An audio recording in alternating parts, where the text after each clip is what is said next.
This episode of Techno Buffalo is brought to you by the LG Twin Wash. Wash 2 loads at the same time. Been talking an awful lot lately about my Android device, launchers, apps, games, but I want to talk a little more about games because I have a couple of games for you guys that aren't just Android focused. They're actually available on mobile altogether, so if you're an iOS user, you're not going to be left out in the cold. The only exception is one of these is an emulator, and those aren't available on iOS. But with that said, let's get right on into it. My first title, it's very near and dear to my heart. I have been playing the living crap out of Magic Puzzle Quest. Puzzle Quest is one of my favorite games. It's essentially like Bejeweled, but with RPG elements, and I'm a Magic the Gathering nerd, so they released a game that hits both of my funny bones, and I've been playing the crap out of it.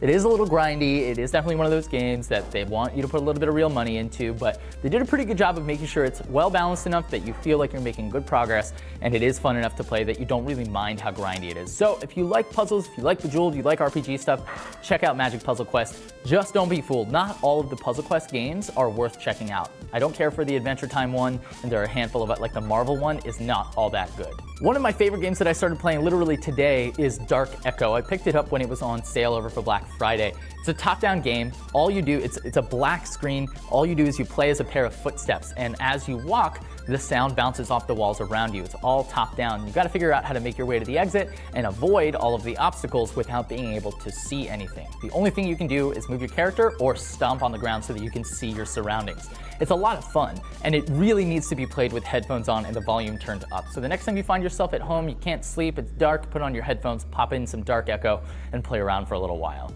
One of my favorite games to play, and I've mentioned this in one of my videos before, but if you find yourself bored, let's say you're with your spouse, significant other, or whatever, with a friend waiting in line for food or for tickets, Space Team is a phenomenal option, and it immediately gets you involved with the people around you. People see you and they're like, what the hell are you doing? It's a game that uses either Wi-Fi or local Bluetooth to pair two phones together, and you each have a control panel. You're basically on a spaceship, on a space team, and all you're doing is shouting to one another what needs to happen. All you can do is see what's broken on your screen, but it's up to your partner to help fix it for you, and you can play with up to 4 people. It's a lot of fun, it's a lot of shouting. The next time you're at a party, pop open Space Team, tell everybody else to download it, it's totally free, and have yourself a blast.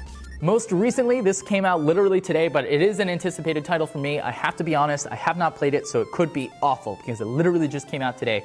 But one of my favorite shows is Rick and Morty. It's hysterical. They just put out a mobile game called Pocket Mortys, which is essentially a game like Pokemon or Pocket Monsters, but with Mortys. You can get all kinds of different Mortys that do all kinds of different stuff and have little battles with them, and you train your Mortys to get them all up to snuff. That's the kind of game that I'm into. It's not for you, I totally understand, but I've been pretty stoked on it. And finally, I mentioned in my last video that you can grab Bluetooth controllers that work well with Android. Well, the best thing to do with those controllers, in my opinion, is grab yourself a Super NES emulator. You can get one for about $3, $4, $5. Like I said, use Google Opinion Rewards to make that money on the Play Store for you. But go grab that and then go grab ROMs for your favorite old titles. Make sure you own the cartridges though, because otherwise that's super not legal, but emulators totally are. One of my favorite games of all time, Illusion of Gaia. You can go download a ROM, install it on there, you have a retro Bluetooth controller, and now suddenly you've got all of your favorite games of history to play right on your phone, right in your pocket, no matter where you are. That's a couple of the games that I've been playing recently, guys. Thank you guys so much for watching. It's just been a fun day shooting videos for you, and I thought this might be a really great way to end it, especially now that Ron is taking a little naparooski over here beside me on the couch. So thank you guys so much for watching. Be kind to one another, and I'll catch you in the next video. The LG Twin Wash is one of those things that you're watching Techno Buffalo and you're like, wait a minute, is this a washing machine? And yeah, it's a washing machine, but it's actually a really, really cool washing machine. Not just because it's got 2 separate washing containers and that bottom pedestal washer actually works with any LG washer from 2009 forward, but because we live in the future. Like our washing machines are network enabled now. They speak to the internet, guys. Our washing machines speak to the internet. Well, yeah, I mean, all those things aside, these are still just like dope washers. And if you wash clothes, which I hope you do, you should totally check them out. It's pretty cool. LG Twin Wash. Meet your new laundry sidekick.